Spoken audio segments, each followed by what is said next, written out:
কক্সবাজারে আমরা তাড়াতাড়ি মুক্তি পেয়ে দেশের শান্তি শৃঙ্খলা কিভাবে ফিরিয়ে আনা যায়, আগামী নির্বাচনে কিভাবে আমরা অংশগ্রহণ করতে পারি, সন্ত্রাসীদের হাত থেকে নিরাপদে কারাজীবন থেকে মুক্তি পেয়ে দেশে শান্তি শৃঙ্খলা কিভাবে ফিরিয়ে আনা যায় এবং আগামী নির্বাচনে কিভাবে অংশগ্রহণ করতে পারেন এজন্য দোয়া চেয়েছেন আওয়ামী লীগের প্রেসিডিয়াম সদস্য ও সাবেক নৌ পরিবহন মন্ত্রী শাহজাহান খান। কক্সবাজারে আমরা তাড়াতাড়ি মুক্তি পেয়ে দেশের শান্তি শৃঙ্খলা কিভাবে ফিরিয়ে আনা যায়, আগামী নির্বাচনে কিভাবে আমরা অংশগ্রহণ করতে পারি। কারাগারে থেকে সন্ত্রাসীদের হাত থেকে নিরাপদে আছেন বলেও মন্তব্য করেছেন শেখ হাসিনা সরকারের সাবেক এই প্রভাবশালী মন্ত্রী। সন্ত্রাসীদের হাত থেকে নিরাপদে আছে। সন্ত্রাসীদের হাত থেকে নিরাপদে।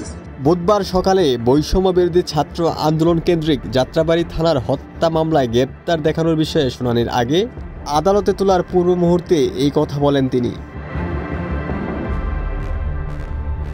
এদিন সকাল 10:06 ঢাকার মেট্রোপলিটন ম্যাজিস্ট্রেট আদালতে তোলা হয় আনিসুল হক, শাহজাহান খান, কামাল মজুমদার, আতিকুল ইসলাম, সুলাইমান সেলিম সহ অন্যান্য আসামিদের। এ সময় হেলমেট, বুলেট প্রুফ জ্যাকেট ও পিছনে হাত রেখে হ্যান্ডকাপ পরিয়ে হাজতখানা থেকে বের করা হয় তাদের। এ সময় শাহজাহান খানের কাছে কেমন আছেন জানতে চান এক সাংবাদিক। উত্তরে তিনি বলেন, আছি তোমাদের দোয়ায়, দোয়া করবা আমার জন্য। তখন ওই সাংবাদিক বলেন, কি দোয়া করব?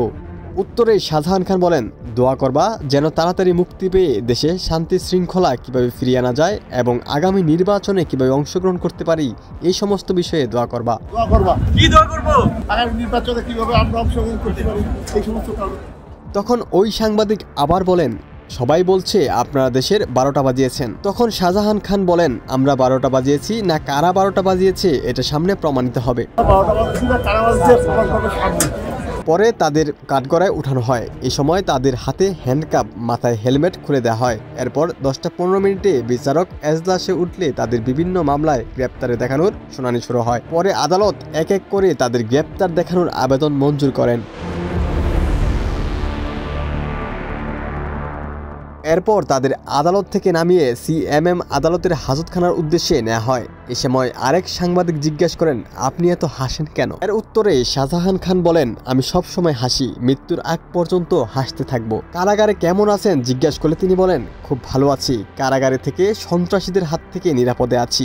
সন্ত্রাসীদের হাত থেকে নিরাপদে আছে। সন্ত্রাসীদের হাত থেকে নিরাপদে। এরপর তাকে এজলাস থেকে অন্যান্য আসামির সাথে হাজতখানায় নিয়ে যাওয়া হয়। ওমর ফারুক, ঢাকা প্রকাশ।